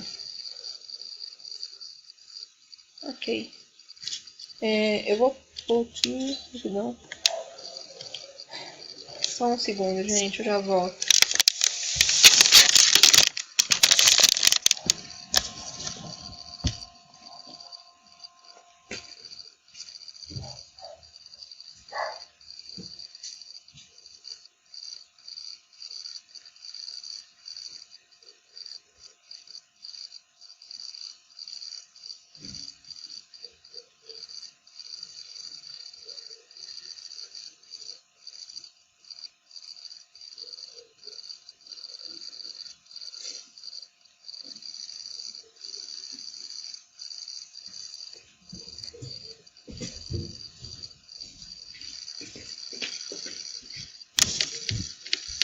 Notei, gente.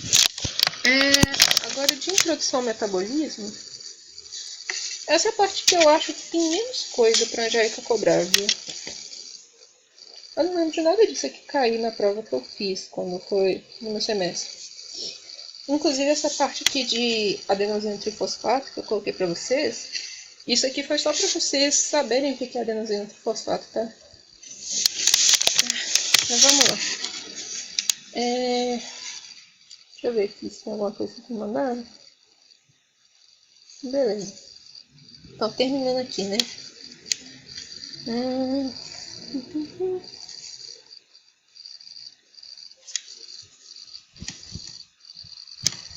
Ok. Tá. Essa parte aqui, se ela começou introduzindo igual ela fez quando eu tive aula com ela começou explicando para vocês sobre o nosso metabolismo, né? Metabolismo dos animais. E aí, no nosso organismo, né? De nós que não pegamos energia pela fotossíntese, a gente faz quimiossíntese, a forma que a gente tem de obter energia é de oxidar nutrientes que a gente adquire da nossa alimentação. Então, a gente tem aquela questão da cadeia trófica, né? A gente vai estar consumindo os produtores ou então consumidores primários, secundários. Então, aqui a gente vai ter que o que a gente vai ter de obtenção de energia aos alimentos, a nossa alimentação. A principal fonte da nossa alimentação, né, a principal fonte de energia da nossa alimentação são os carboidratos, como eu falei, que são a fonte primária. A gente vai oxidar eles primeiro para produzir a nossa energia e os lipídios depois, como eu falei, os triacilgliceróis, que vão estar armazenados. E eles podem durar assim até um mês, sabe? Dependendo do tamanho também do tecido adiposo que a pessoa tem armazenado, claro. Proteínas, elas também podem ser usadas como fonte de energia, mas acontece que proteína é um recurso escasso. Então, nosso corpo ele vai tender a utilizar essas proteínas para compor a estrutura do nosso organismo, né? Então, músculos, nucleotídeos, essas coisas, do que gastar isso produzindo energia, já que a gente tem outras fontes para usar como energia. Mas, enfim, proteínas também podem ser utilizadas como energia. Vocês vão ver para frente como que o nosso organismo faz isso. Mas aí o caminho que o nosso organismo segue para liberar essa energia, né? A gente vai ter os nutrientes oxidando, liberando os prótons e os elétrons, né? De H+, e os elétrons. E esses prótons e elétrons eles vão ser recebidos por coenzimas. Lembra que eu falei da NAD e da FAD, que vocês vão ver ela mais para frente? Essas duas coenzimas são coenzimas que elas vão estar transportando elétrons, principalmente. Elas lidam com H+, também, mas o principal são os elétrons. Elas vão transportar esses elétrons para onde eles são necessários para estar produzindo a molécula ATP, que é a nossa molécula de energia. Então, o que a gente vai ter no nosso organismo vai ser o seguinte, ó, a gente vai ter os macronutrientes liberando prótons e elétrons, sendo pego pelas coenzimas que vão transportar elas. Lembrando que as coenzimas, lembra que eu falei de o que oxida é o que doa e o que recebe é o que reduz é o que recebe.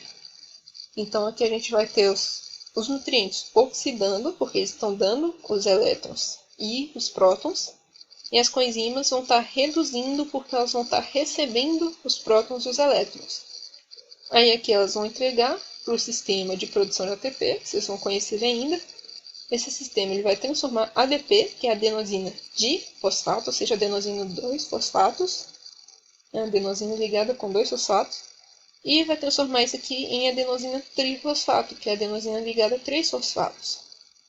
Então, aqui, a partir do momento que as coenzimas doaram os prótons e os elétrons para o ADP, ou para o mecanismo que vai transformar o ADP em ATP, elas passam a ser oxidadas, né? Elas vão ser coenzimas que se oxidaram porque elas doaram os elétrons delas. Quanto ao ATP, o que eu acho mais essencial de vocês saberem dele, que eu não sei se a Angélica vai cobrar na prova, mas é assim, extremamente importante vocês saberem isso para entender bioquímica, é que o ATP ele não doa energia. A gente chama ele de molécula de energia, mas o que ele doa não é energia. Ele doa o fosfato dele. Por quê? Porque a gente vai ter reações que, lembra quando a gente falou de reações endergônicas e exergônicas? A gente vai ter reações que elas são endergônicas, então elas não são viáveis de acontecer, elas precisam que alguma outra reação aconteça para que elas tenham energia. E acontece que o ATP, ele é uma molécula que ele tem uma grande tendência de doar o fosfato dele. Um dos fosfatos, né? Trifosfato, um deles ele vai tender a doar. E aí, ao doar esse fosfato, a molécula que vai receber ele, ela também vai tender a perder fosfato. E perder fosfato é basicamente uma reação exergônica. Então, aquela reação que antes era endergônica, porque ela precisava ter alguma reação ali acontecendo, ela agora vai se tornar exergônica porque ela precisa liberar aquele fosfato que ela pegou da ATP. E isso torna as reações viáveis. É muito mais fácil você liberar energia do que ganhar energia, ok? Então, o que o ATP vai fazer não vai ser doar energia para que a reação aconteça. Ele vai doar um fosfato para que a reação aconteça. O fato dele doar fosfato torna as reações que são inviáveis, são reações endergônicas, em exergônicas. Ok?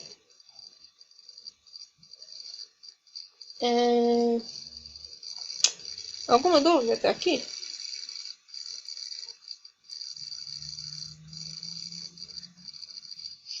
Tá de boa. Beleza. E agora, terminando, né? A gente aqui só cita os macronutrientes. São os carboidratos, proteínas e lipídios, como a gente já tinha visto antes. E eles vão ser importantes para duas coisas, como eu já falei. Ou eles vão gerar energia, que é principalmente os carboidratos e os lipídios, ou então eles vão ser importantes para construir o nosso organismo, né? Para conservar a massa. Assim, conservar ou aumentar, na verdade, né? A gente também tem questão do crescimento. E é principalmente a proteína.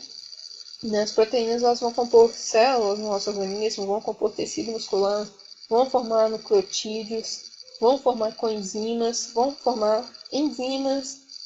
Então, todos esses daí vão ser originados das proteínas. Os carboidratos e os lipídios geralmente é a fonte de energia. Carboidrato é a fonte primária, lipídio é o armazenamento para ser utilizado posteriormente, principalmente como triacilgliceróides, porque triacilgliceróides são altamente reduzidos e altamente apolares, ok? E aí, metabolismo, o conceito principal de metabolismo é simplesmente obtenção, armazenamento e utilização e síntese de compostos, né? Então, obtenção de energia, armazenamento e utilização da energia e a síntese de compostos. E as reações com o metabolismo são organizadas em vias diferentes. Então a gente vai ter vias que vão transformar os carboidratos em glicose, como eu falei. Praticamente todo carboidrato vai virar glicose no nosso organismo. Mesmo que ele não seja composto por glicose, ele pode ser convertido depois. Os lipídios vão virar ácidos graxos, que depois vão ser armazenados na forma de triacilglicerol, no tecido adiposo. E as proteínas vão virar os aminoácidos, que vão compor os nossos músculos, né, as proteínas e etc. E é isso. Se a Angélica não entrar em glicólise, eu não vou entrar também. Não confunde vocês. Ficou alguma dúvida, gente? Carlos pediu para eu olhar o exercício da Angélica, né? Deixa eu ver aqui.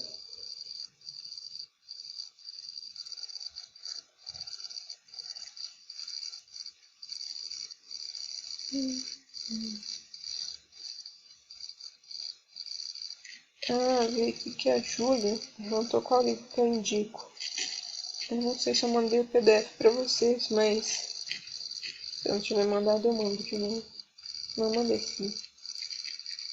Quanto a livro para estudar, o que eu recomendo mesmo é o livro da Anita Marzocco, porque mesmo que ele assim, pareça ter uma linguagem complexa, só o que vocês precisam saber é filtrar o que está escrito nele. Então, quando vocês começarem a ver umas fórmulas esquisitas, uns trem assim, vocês podem pular. Só, tipo, vão lendo o que vocês entendem. O que vocês não entenderem, vocês podem mandar mensagem perguntando, mas geralmente é coisa que não é essencial. Então, eu, por exemplo, já li o livro todo, mas não quer dizer que eu li ele todo, entendeu? Então, chegou na parte de fórmula, assim, essas coisas não são essenciais pra gente agora, então a gente pula, tá bem? Mas, assim, a Angélica, ela segue Ctrl+C, Ctrl+V do livro. Vocês podem ver que, às vezes, algumas coisas que ela fala na aula, parece até que ela tá lendo o livro na hora, porque é a mesma coisa, com as mesmas palavras. Por isso eu acho melhor vocês lerem ele. Mas é assim, se vocês não tiverem tempo, vocês podem só estudar pelo meu resumo e aquilo que vocês não entenderem direito que está escrito no meu resumo, vocês procuram no livro, ok? Fiz os resumos, inclusive, para acelerar o estudo de vocês. Tá, deixa eu ver aqui as questões da atividade. Quais as seguintes afirmações sobre os carboidratos está correta? Os carboidratos são polímeros formados por resíduos de aminoácidos. A questão número 1. A primeira afirmativa ela já está errada, né? Os carboidratos eles não são formados de aminoácidos. Os polissacarídeos podem formar cadeias lineares, como a celulose, ou cadeias ramificadas, como observado no amido e no glicogênio. Essa aí parece estar certa. Vamos ver as outras. O glicogênio é a principal reserva energética encontrada nos vegetais. Falso. É o amido. O glicogênio só tem em animais. Os carboidratos são classificados com base no número de átomos de hidrogênio que possuem. Falso também, no número de carbonos. Como a gente viu, né? Podem ser trioses, tetroses, pentoses. Deixa eu ver, alguém mandou mensagem? Você colocou bem nessa mesmo. Tá, vamos ver aqui o que mais tem. Os carboidratos são compostos formados exclusivamente por átomos de carbono e hidrogênio. Falso também, porque até a própria glicose tem oxigênio no meio. Eles podem ter outros átomos, mas o principal que a gente tem ali são os carbonos. Então tá certo, você colocou a B, é a B mesmo. Os polissacarídeos podem ser formados de cadeias lineares, como celulose, e cadeias ramificadas, como amido e glicogênio. Certinho. Tá, vamos ver a 2. Qual das seguintes opções descreve corretamente a estrutura dos ácidos graxos poliinsaturados, ou seja, aqueles como o ômega 3 e ômega 6. Os ácidos graxos poliinsaturados possuem apenas ligações simples entre os átomos de carbono e sua cadeia. Não. Ácidos graxos poliinsaturados contêm mais de uma ligação dupla entre os átomos de carbono e sua cadeia. Talvez. Os ácidos graxos poliinsaturados são exclusivamente encontrados em óleo de palma. Não. Os ácidos graxos poliinsaturados têm uma estrutura mais flexível devido às ligações duplas em sua cadeia. Não necessariamente. Os ácidos graxos poliinsaturados possuem uma única ligação dupla entre os átomos de carbono e... Não. Eu acho que você marcou certinho esse aqui também. Poliinsaturados contêm mais de uma ligação dupla entre os átomos de carbono em sua cadeia. Sim. Porque se ele é poliinsaturado, então significa que ele tem mais de uma insaturação. Então, tá certinho. Ok, 3. Tá. Qual das seguintes afirmações sobre os triacilgliceróis e sua associação com lipoproteínas plasmáticas está correta? Ok. As lipoproteínas plasmáticas têm como papel principal a solubilização de lipídios e não tem função de transporte. Falso. Como eu falei aqui, a lipoproteína ela transporta principalmente colesterol, mas ela vai ter outras coisas ali no meio também.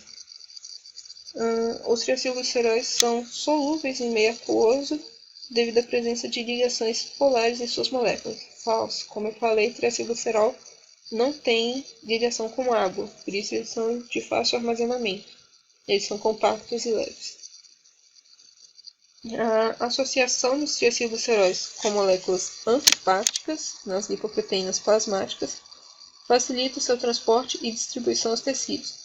Olha, isso parece verdadeiro, porque, como eu falei, na lipoproteína a gente tem que a camada dela, né, a película que ela forma, é formada por lipídios que têm uma estrutura lipídica, né, com a cadeia carbônica, então a polar.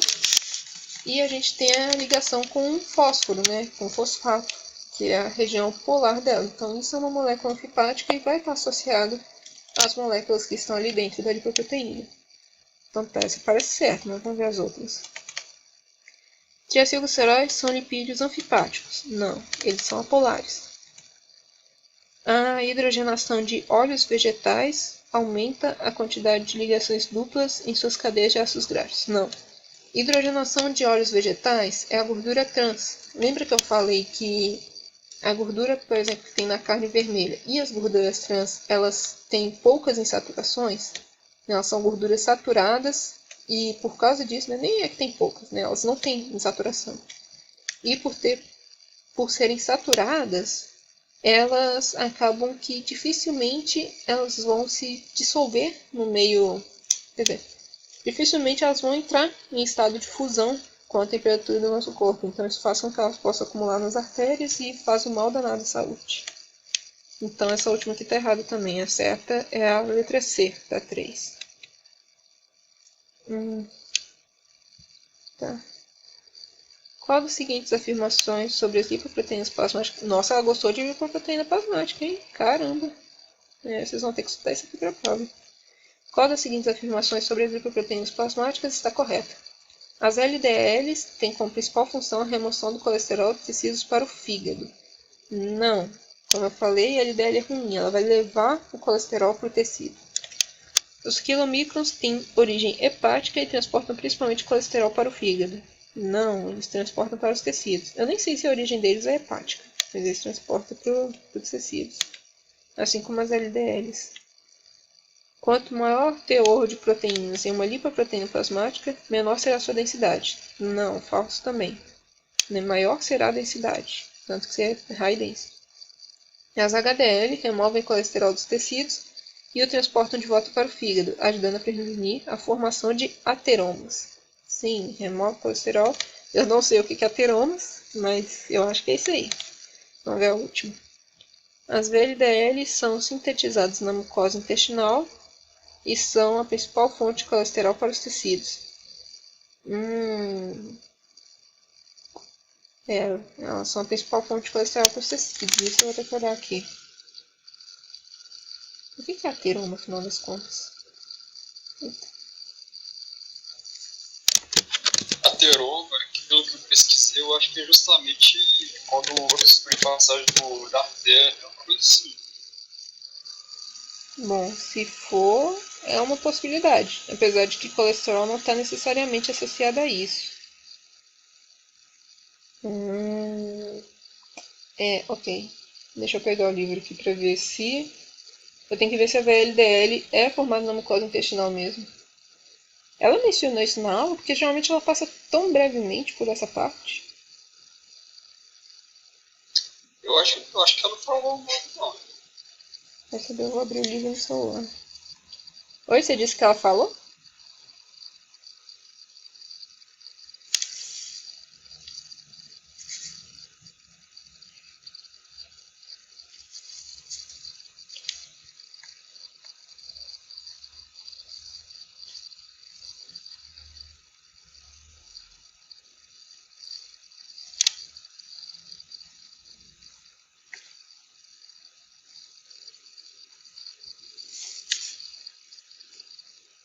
Vamos ver aqui. Ah, não, as VLDLs têm origem hepática. Então a certa é a do HDL mesmo. Vou colocar um comentário aqui para adicionar isso no resumo do próximo semestre. Inclusive é bom vocês me mandarem as coisas das atividades dela, porque agora ela está alterando as atividades, né? Então eu posso ir ajudando o pessoal do próximo semestre com isso. Pera, qual que era a lembrança?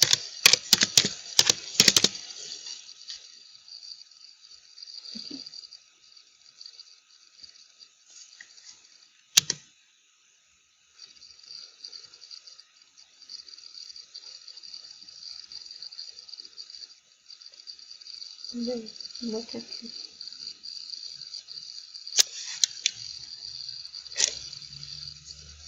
Tá, vamos ver a próxima questão enquanto isso. Então essa ficou como sendo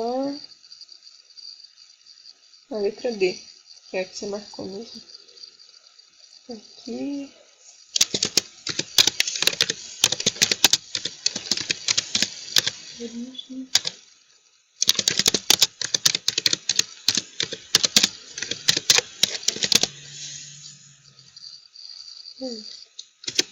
Então vamos ver assim. Qual das seguintes afirmações sobre as membranas biológicas e o transporte de compostos através delas está correta? Caramba, só porque eu falei com vocês que ela não ia cobrar isso, ela bota na atividade. Tá foda, viu? Tá. O modelo do mosaico fluido descreve a disposição das proteínas da bicamada lipídica com uma estrutura impermeável.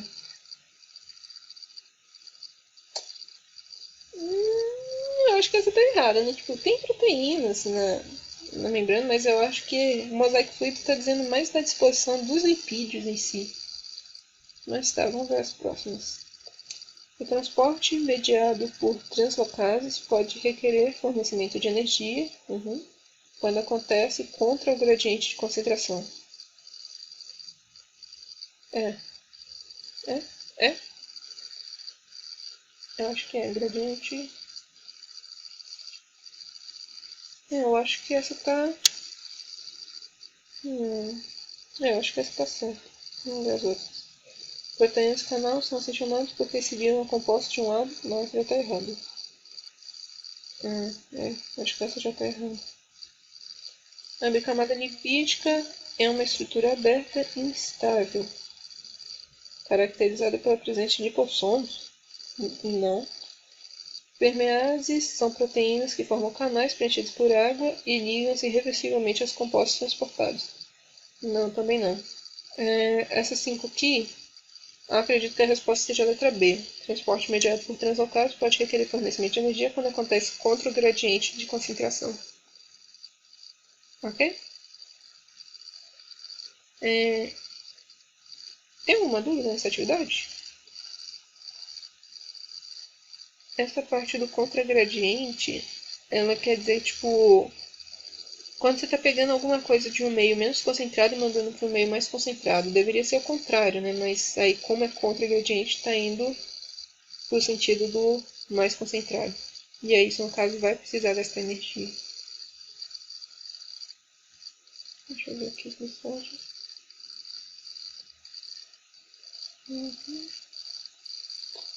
Beleza. Então é isso, gente. Alguma dúvida mais sobre a matéria, sobre a atividade, sobre a prova ou sobre o trabalho dela? Não sei se ela já passou o trabalho. Inclusive, gente, eu ajudo vocês com os trabalhos, né? Tipo, não faço por vocês, mas eu dou orientação, tá bem?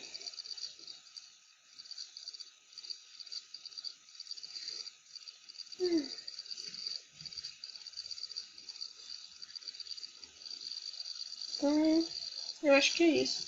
Se vocês tiverem qualquer dúvida da matéria, vocês podem me mandar mensagem no privado, tá bom?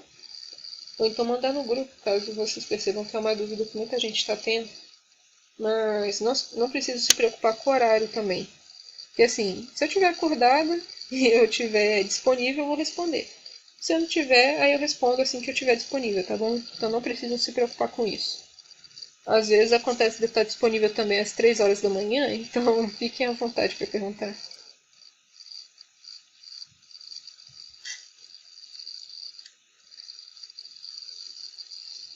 Por nada, gente. Boa noite aí pra vocês.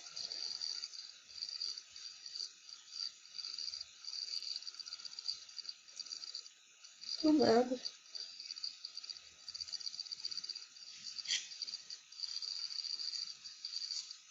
Bom, vou encerrar a gravação aqui então.